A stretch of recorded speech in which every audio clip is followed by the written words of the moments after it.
Kemudian kukuca. Kukuca ini adalah khawatir.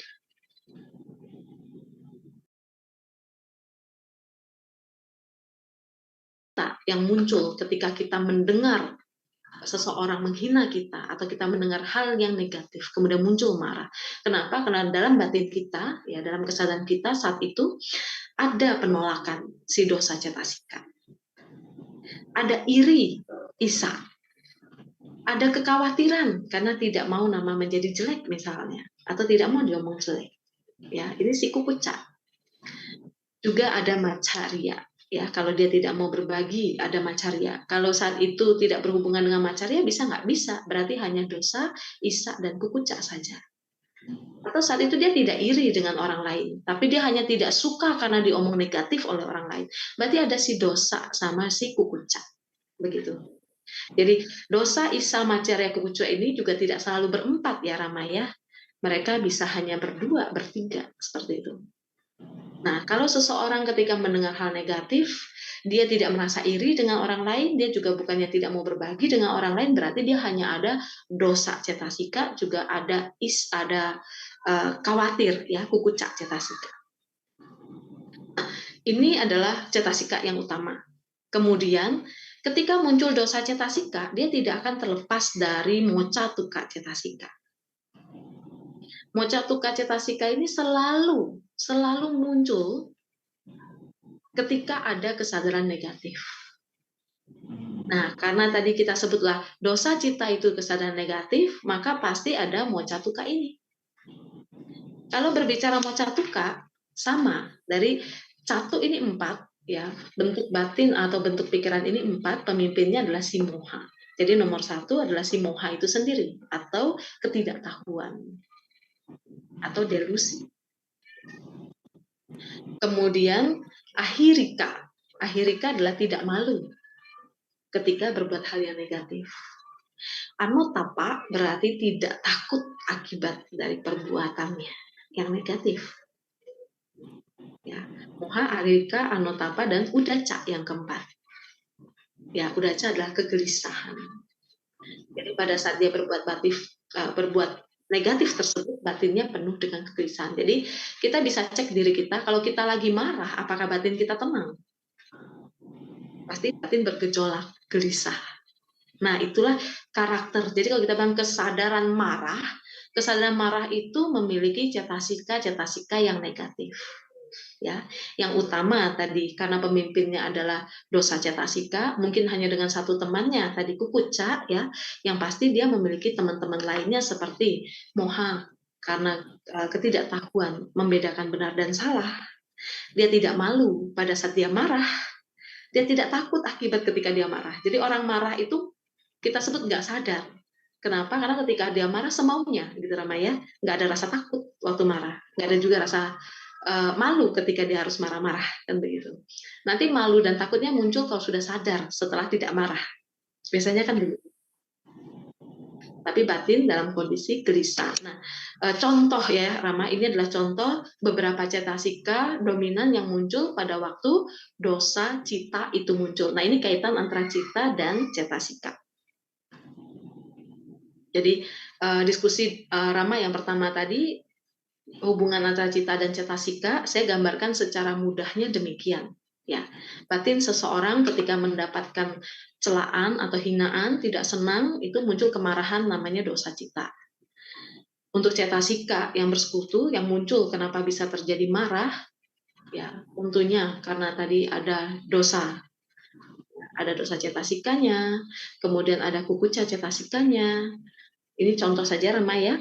Kemudian ada juga tadi moha cetasika, ahirika cetasika, anotapa cetasika, dan juga udaca cetasika. Ya, apakah hanya ada 6? Tidak. Ada cetasika lainnya. Ini hanya contoh pembahasan yang paling dominan saja. Nah, lalu bagaimana kita bisa menyadari? Apakah harus dengan meditasi? Seperti itu. Bagi kita, kalau mau menyadari sampai tuntas ke akar-akarnya, sedetil-detilnya cetasika ini, tidak ada solusi lain kecuali vipassana. Ya, hanya itu satu-satunya. Tapi untuk melaksanakan vipassana secara teguh dalam pusat latihan, misalnya di tempat-tempat latihan vipassana, pasti akan banyak yang beralasan. Mohon maaf Rama ya, umumnya nih, nggak sempet lah, nggak ada waktu, sibuk kerja kan gitu Rama ya. Nah kalau semua orang seperti itu pertanyaannya, apakah dia bisa melatih batinnya menjadi lebih baik? Kalau hanya menunggu tempat latihan untuk berlatih vipassana dengan baik? Tentu tidak. Ya, sungguh beruntung bagi orang yang punya kondisi yang bisa pergi ke pusat latihan dan berlatih dengan banyak kondisi di sana. Tapi bagi yang belum beruntung dalam arti dengan 1001 alasan, sibuk, berumah tangga, kerja, nggak bisa ninggalin tempat ya.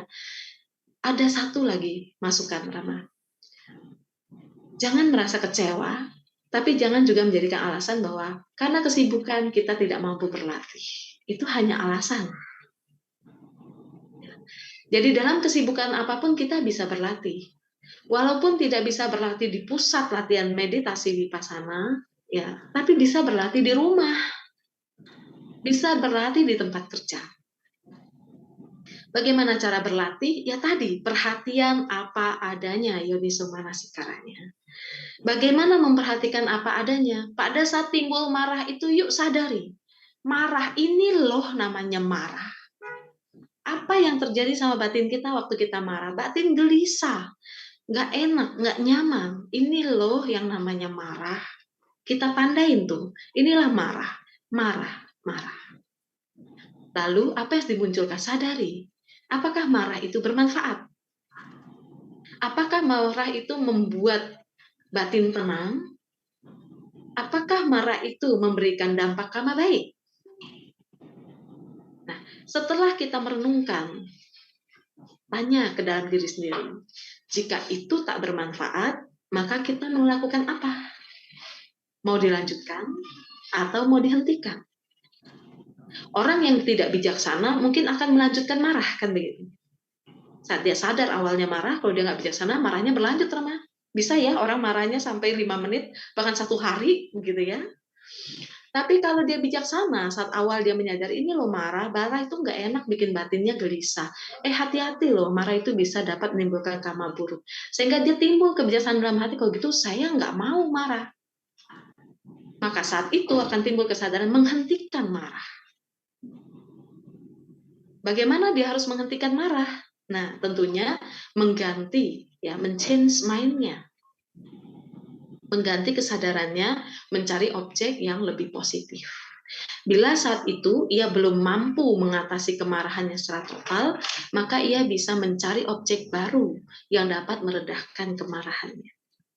Misalnya, saat mendengar suara yang menghina tadi membuat dia marah, seandainya dia belum bisa melupakan orang yang mengucapkan kata-kata yang membuat dia marah, maka dia bisa beralih dari tempat itu.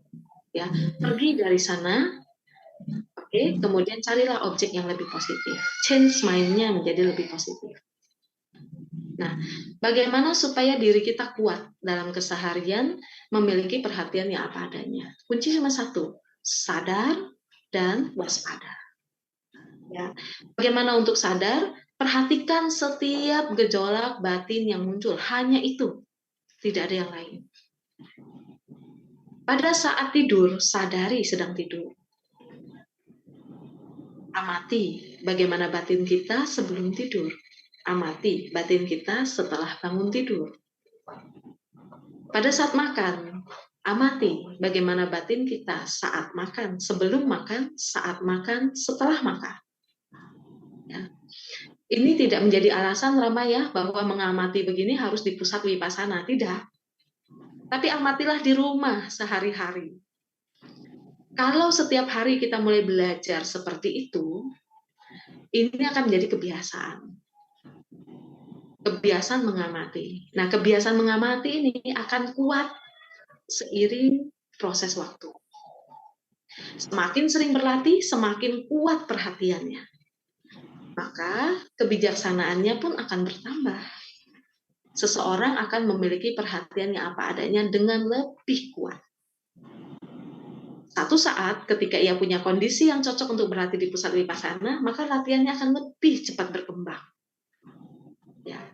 Jadi dari pertanyaan atau diskusi Rama tadi, saya memberikan satu kesimpulan pendek bahwa untuk bisa memiliki perhatian yang apa adanya, solusinya hanya sadar dan waspada. Latihlah setiap saat, setiap momen tanpa punya alasan sibuk dan lain-lain. Ya, justru dalam kesibukan kita memperhatikan. Saat kerja diperhatikan, saat jalan diperhatikan, saat duduk diperhatikan, saat tidur diperhatikan. Ya, nah maka dengan demikian baru bisa terlatih.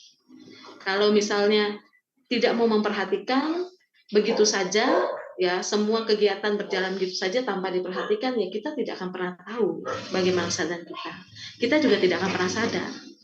Maka pada saat kita punya kondisi ke pusat wipasana, di situ pun mungkin pada saat latihan yang terjadi adalah boring, bosan, males, sudah berada di lokasi malah pingin pulang. Nah itu yang umumnya terjadi, Rama. Demikian tuh diskusinya, Rama. Apabila masih ada yang kurang tepat atau mungkin tadi ada yang keluar dari jalur, boleh di-sharekan kembali. Terima kasih. Ya, terima kasih Ramani, luar biasa ya. Berarti memang salah satunya itu adalah faktor yang paling penting, di mana orang bilang itu apa? Kita yang menyediakan waktu, bukan kita yang menunggu waktu, karena waktu tidak pernah menunggu kita, Ramani ya. Dan pastinya itu ketika kita kalau kita tidak menyediakan waktu untuk berlatih, kita semakin terseret oleh loba cetasika, dosa cetasika, dan moha cetasika pastinya. Karena perhatian apa adanya lah yang membuat kita terbebas dari loba dosa moha cetasika itu ya, Ramani ya. Baik Ramani, ini ada yang bertanya saya secara pribadi ya, Ramani ya, disampaikan ke Ramani. Jadi apakah inti dari Cula Lubangga Sutta ini, Ramani? Topik pada hari ini, silakan. Mohon maaf, boleh dulu Rama? Apa inti dari topik kita pada malam hari ini Cula Lubangga Sutta ini, Ramani? Inti malam ini kita membahas adalah Duttiya Loka Dhamma Sutta ya Rama ya. Duttiya Loka Dhamma Sutta ini intinya adalah tentang 8 kondisi dunia. Oke, dan 8 kondisi dunia ini 4 positif, 4 negatif. 4 positif adalah untung, yang negatifnya adalah rugi. Kemudian kondisi termasyur, negatifnya adalah kondisi hina. Positif yang lain adalah dipuji atau pujian. Kemudian celaan yang negatif, bahagia, sukha, dan dukkha. Inti pembahasan malam hari ini dari Duttiya Loka Dhamma Sutta adalah 8 kondisi dunia atau Atta Loka Dhamma, untung rugi, termasyur terhina, dipuji dicela, sukha dukkha bahagia menderita. Nah, bagaimana kita mengalami 8 kondisi dunia ini? Mengapa seseorang terlahir bisa mengalami bahagia dan menderita? Penjelasan lebih lanjut berkaitan dengan Cula Kamma Vipanga Sutta. Demikian, Rama. Oke, baik. Berarti berikutnya ada lagi berarti Cula Kamma Vipanga Sutta ya, Ramani ya. Ya, oke. Ramani, saya ingin kembali bertanya ya, Ramani ya. Kalau kita berbicara mengenai fenomena batin yang kita harus menyadari apa adanya ini, bagaimana kita bisa melihat ya, atau merespon batin seperti apa yang terlatih melihat apa adanya, dan batin seperti apa yang tidak terbiasa berlatih untuk melihat apa adanya. Ini maksudnya adalah bagaimana batin yang terlatih kokoh dalam wipasana dan batin yang tidak kokoh dalam wipasana kayak gitu. Bagaimana ciri-cirinya, dan kalau misalnya memang tidak terlatih, orang ini harus ngapain ya gitu. Ya, silakan. Bagaimana ciri-cirinya maksudnya? Ini penangkapan saya pribadi terlebih dahulu, Rama. Apabila penangkapan saya terhadap pertanyaan Rama kurang tepat, mohon nanti diluruskan kembali, Rama ya. Jadi bagaimana kondisi orang yang terlatih baik dalam wipasana dan kondisi orang yang kurang terlatih dalam wipasana. Ya. Kondisi orang yang terlatih dalam wipasana, bila sungguh-sungguh terlatih, ya, tentu dia memiliki hasil yang luar biasa. Kenapa? Karena pada saat dia wipasana, dia akan merenungkan, memperhatikan apa adanya, sehingga batinnya menjadi lebih tenang. Tidak mudah goyah dengan 8 kondisi duniawi ini, ya, sehingga kehidupan lebih tenang, lebih damai.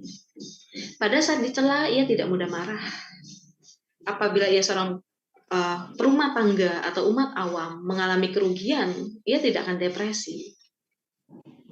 Kenapa? Karena ia menyadari namanya berbisnis, untung rugi adalah hal yang wajar.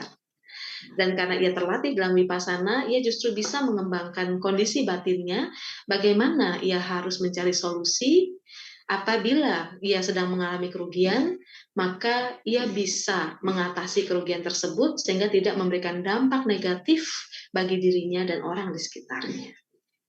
Jadi orang yang terlatih baik dalam wipasana bisa mengatasi kondisi baiknya dengan demikian. Ini yang kita bahas dalam kondisi kehidupan umat awam, Ramaya. Tentunya tidak membahas kehidupan orang suci, ya. Nah, bagi perumah tangga yang terlatih dalam wipasana, ia bisa mengatasi 8 kondisi dunia ini dengan baik karena memiliki pengertian yang lebih baik, menyadari kehidupan. Karena pada saat dia berwipasana, pastinya menyadari saat mengamati timbul berlangsung padam segala sesuatu dalam kehidupan ini adalah anicca tadi. Tapi bagi orang yang tidak terlatih dalam wipasana, pada saat mengalami keuntungan, ia akan begitu bergembira dengan keuntungan, dia lupa dari mana ia mendapatkan keuntungan, bagaimana ia mendapatkan keuntungan, dan apa yang seharusnya dilakukan pada saat telah mendapatkan keuntungan. Nah, saat ia tidak berpikir dengan jernih karena tidak terlatih tadi, inilah yang membuat ia mudah melekati. Dan resikonya, sedikit saja ia kehilangan dari keuntungannya, maka ia akan depresi. Jadi orang yang tidak terlatih dalam wipasana itu mudah terombang-ambing, Rama. Sehingga batinnya lebih mudah kacau, galau, tidak tenang, kehidupannya tidak damai. Ia selalu terbawa arus, ingin dipuji, ingin untung, ingin termasyur, ingin bahagia. Tuntutan terhadap 4 kondisi positif itu terlalu tinggi. Sehingga pada saat kerugian datang, ia depresi, tidak bisa menerima. Saat sakit jasmani datang, ia mengeluh. Saat dicela atau dihina, ia menjadi marah. Saat kehidupannya terhina, mungkin berending dengan kasus ekstrim bunuh diri, kan begitu. Ya, jadi kalau ditanyakan apa yang harus kita lakukan, tentunya sebagai umat awam berusaha menyadari 8 kondisi dunia ini, belajar mengamati, berusaha menerima perubahan, menyadari kalau ini adalah anicca, menerima perubahan, maka semoga batinnya tidak terlalu menderita, ia bisa lebih bijaksana. Pada saat hal positif datang, ia mengatasinya dengan baik, tidak terlena dengan kebahagiaannya. Pada saat hal negatif datang, ia tidak terlalu menderita akibat mengalami yang negatif, bisa mengatasinya dengan lebih positif. Demikian, Rama. Apabila ada yang kurang tepat atau kurang pas penangkapan terhadap pertanyaan dari Rama, boleh diulang kembali. Terima kasih. Baik, Ramani. Mungkin itu Ramani. Dan kemudian ada yang masuk lagi pertanyaan ke saya pribadi, Ramani ya. Jadi, apakah 8 kondisi duniawi ini sebenarnya baik atau buruk? Itu tergantung pada perspektif kita. Apakah begitu, Ramani? Betul sekali. Ya, ini pertanyaan yang sangat bagus. 8 kondisi duniawi ini bagaimana menanggapi tergantung pada diri kita sendiri, betul. Ya, tergantung pada setiap individu yang mengalami. Bila ia menerima perubahan ini, ia akan muncul kebijaksanaan untuk mengatasi 8 kondisi, maka ia tidak melekati, ia akan terbebas dari penderitaan. Tapi, bila individu yang mengalami 8 kondisi duniawi ini tidak memiliki kesadaran kewaspadaan, ia tidak bisa menerima perubahan, maka batinnya akan terus menderita. Seorang siswa Arya yang mulia, yang memiliki pengetahuan dhamma yang baik, ketika ia bisa menyadari, ia tidak melekati keuntungan, kemasyuran, kebahagiaan, maupun pujian. Ia juga tidak menderita ketika mengalami kerugian, ia tidak depresi ketika terhina, ia juga bisa menerima kondisi sakit, kondisi yang menderita. Pada saat ia tidak melekati, juga tidak menolak, maka ia akan terbebas dari penderitaan tersebut. Pertanyaan yang sangat bagus. Terima kasih. Ya, baik, Ramani ya. Terima kasih paparannya. Oke, baik Ramani. Kalau misalnya kita melihat dunia ya Ramani ya, dunia menanggapi 8 ini. Dan umumnya pasti kan seseorang itu mau hal yang baik ya, mau hal yang baik yang 4 yang positif dan tidak mau yang 4 negatif ini. Dan orang zaman sekarang cenderung instan ya. Jadi mereka tidak mau berlatih, mereka mau mendapatkan hal yang positif ini ya, Ramania, di mana jadi pikirannya menjadi sangat kuat ya Ramania dalam hal ini. Nah, pertanyaannya begini Ramani, walaupun orang sudah menyadari hal ini ya dan dia tahu harus ini, tapi dia tetap mau hal yang instan. Bagaimana imbasnya terhadap kehidupannya, Ramani? Ya, oke, silakan itu Ramani, imbasnya gitu, dampaknya. Oke, kehidupan yang instan, semua dicapai dengan cara instan. Sebenarnya kehidupan itu tidak ada yang instan. Betul nggak? Ya. Kita ambil contoh sederhana, mie instan. Pertanyaannya, apakah waktu Bapak Ibu memakannya tidak perlu memasak? Ada proses memasak kan? Itu juga mie instan. Tapi apakah instan langsung dimakan? Tidak. Bapak Ibu perlu masak air terlebih dahulu. Setelah masak air perlu menyeduh. Atau kalau pop mie mungkin itu kan mie instan juga ya. Bapak Ibu tinggal menyeduh. Setelah menyeduh apa langsung dimakan? Tidak Bapak Ibu. Menunggu sampai dia benar-benar matang baru bisa makan.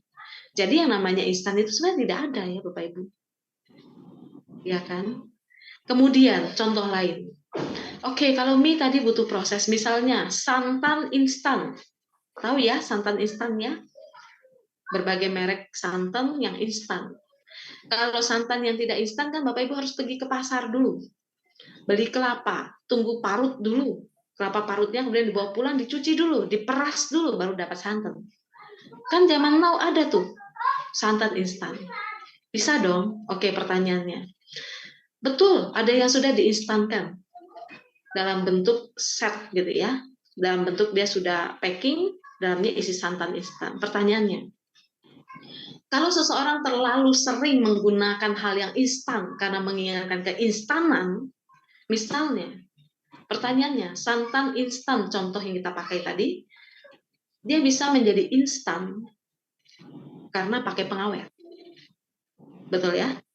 Bapak Ibu kalau senang dengan hal yang instan, terlalu banyak menggunakan pengawet, berakibat nggak pada kesehatan? Betul.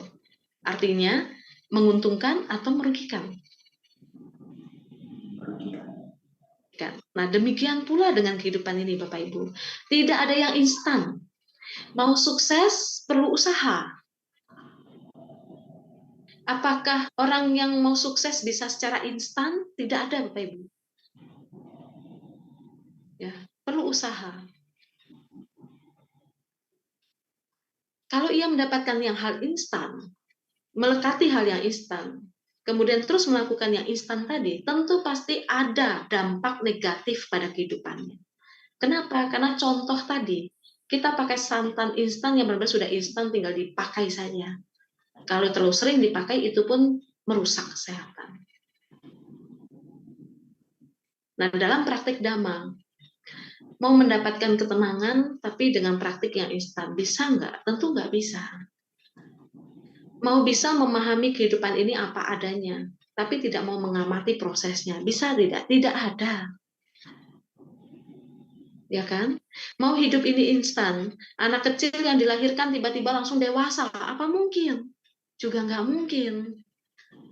Perlu 1 tahun, perlu proses 2 tahun, perlu proses sampai 18 tahun dia baru dewasa. Demikian pula anak yang belajar. Dari tidak bisa menjadi bisa. Apa bisa instan? Juga tidak ada. Anak yang tidak bisa menulis, belajar pegang pensil sampai bisa menulis. Apa ada yang instan? Tidak ada, Bapak Ibu. Ya, jadi walaupun dikatakan zaman sekarang semua serba instan, tapi realnya yang arti kata instan itu sejujurnya tidak ada. Sekalipun ada, selalu ada dampak negatif yang menyertai di dalamnya. Kenapa? Karena tidak mengalami proses dengan baik. Ya, kita ambil contoh sederhana. Orang tua yang kaya raya kemudian punya anak terlahir di keluarga raya. Oh, anak ini secara instan kaya raya, betul, instan kaya raya. Hidupnya ditopang oleh orang tuanya sehingga ia selalu berbahagia. Apa yang dia mau selalu ada, tersedia. Semua kebutuhannya tercukupi. Pertanyaannya, kalau ia tidak belajar menghargai kehidupan ini, mengamati dengan baik, hanya menuntut apa adanya saja, tidak mengamati apa adanya, tapi menuntut apa maunya saja, pertanyaannya, apakah kekayaan orang tuanya bisa bertahan?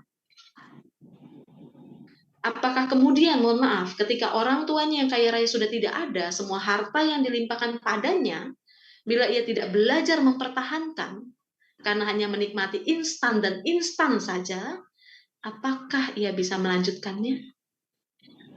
Di pasang Buddha ada Kemungkinan ya, besar juga. di pasang Buddha ada itu, ya.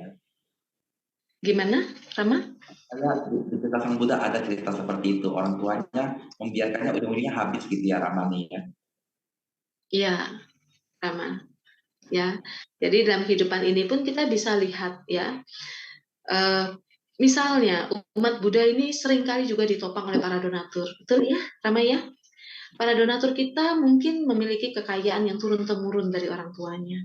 Tapi pertanyaannya, apakah para donatur kita tidak berusaha lagi hanya menikmati instan turunan dari orang tua?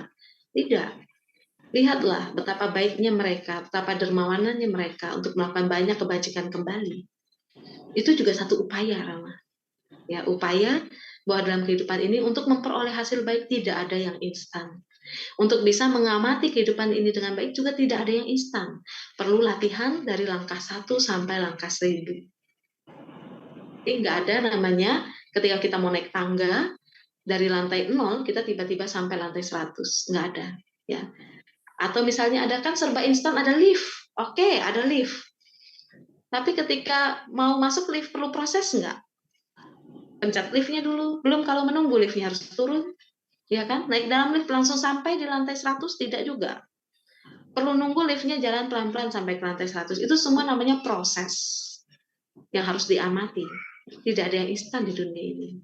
Demikian Rama, semoga dengan banyak gambaran ilustrasi tadi dapat menambah wawasan. Terima kasih. Satu ya. Semoga tadi mencapai kita semua dan mungkin kita pikir ini mungkin cukup ya Ramani. Mungkin Ramani boleh memberikan sebuah kesimpulan Ramani mengenai acara kita pada malam hari ini. Silakan Ramani. Iya, baik, terima kasih Rama. Nah, Bapak Ibu, terkait pembahasan Dutia, dari pembahasan Dutia Lokadama Sutta pada malam hari ini tentang 8 kondisi dunia, Bapak Ibu, kita sebagai umat awam mengalami, ya, Sang Buddha pun pernah mengalami. Bahkan orang suci seperti Sang Buddha, ya, pun masih pernah dicela. Jadi apalagi umat awam seperti kita tentu tidak lepas dari celaan. Nah, bagaimana kita belajar menghadapi, menerima 8 kondisi duniawi ini?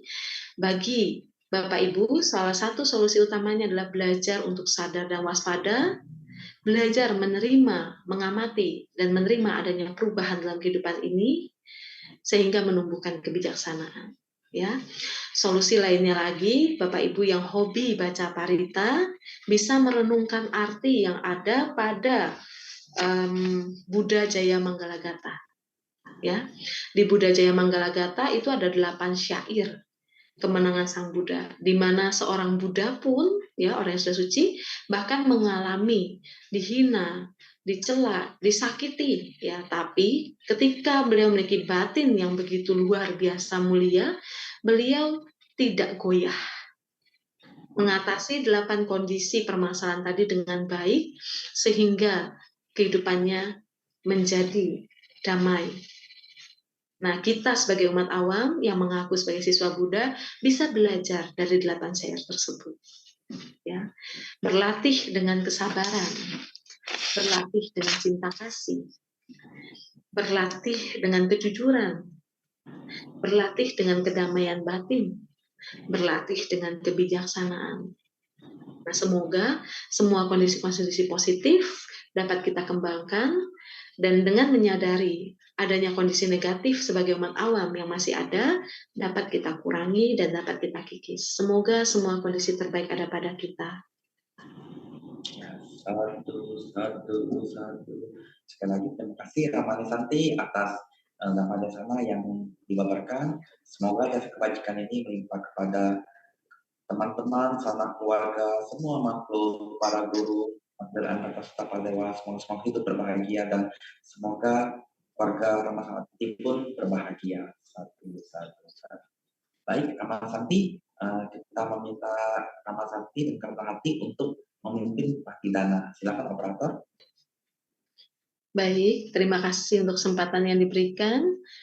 Rama Ramani, Bapak Ibu, Saudara-saudara Dharma, setelah bersama kita mendengarkan dan berdiskusi Dhamma, mari kita konsentrasikan kesadaran kita, renungkan kebajikan yang telah dilakukan, mari kita limpahkan jasa kebajikan ini sehingga bermanfaat bagi para leluhur, semoga mereka mengetahui dan turut berbahagia. Bila mereka tidak mengetahui, semoga para dewa memberitakannya, dan juga bermanfaat bagi semua makhluk, semoga mereka senantiasa berbahagia. Kita membacakan Gata Patidhana bersama-sama. Punya sidhani katassa yananya nikata nikme te sanca bhagino hontu satanantap pamanaka ye piya gunawanta ca mayang mata pita dayo ditame capya dithawa anye macca tawerino sattha titanti lokasming te bumma catuyonika pance kacatuwokara sangsarantha bhawa bhawe nyatang ye pati dan namme anumodantu te sayang ye cimang nappajananti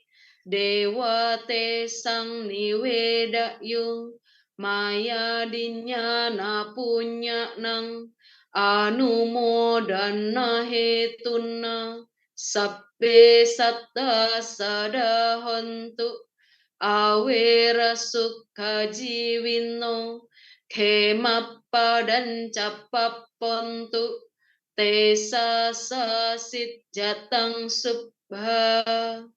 Satu.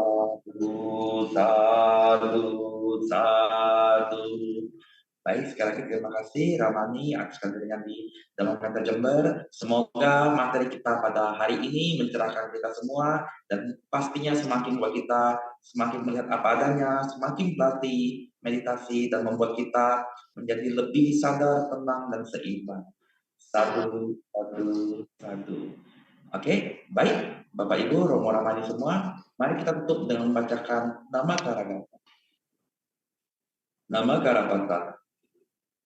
Araham Samma Sambuddho Bhagava Buddhang Bhagawantang Abhikuvaden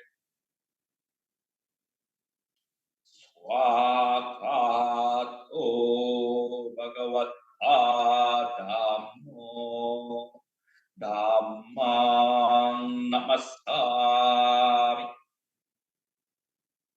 Supatipanno Bhagavato Sawaka Sangho Sangtang Namami Sampai Satta Bhavantu Sukitanta. Semoga semua makhluk hidup berbahagia. Satu. Baik, sekali lagi terima kasih atas Romo Ramani, Bapak Ibu para peserta yang sudah hadir sampai saat ini, dan sekali lagi kami mengucapkan kepada Terima kasih kepada Ramani. Ya, akhir kata kami sekarang program bekerja dan masa kaca online undur diri dan sampai jumpa di acara berikutnya. Seperti waktu, Namo Buddhaya. Namo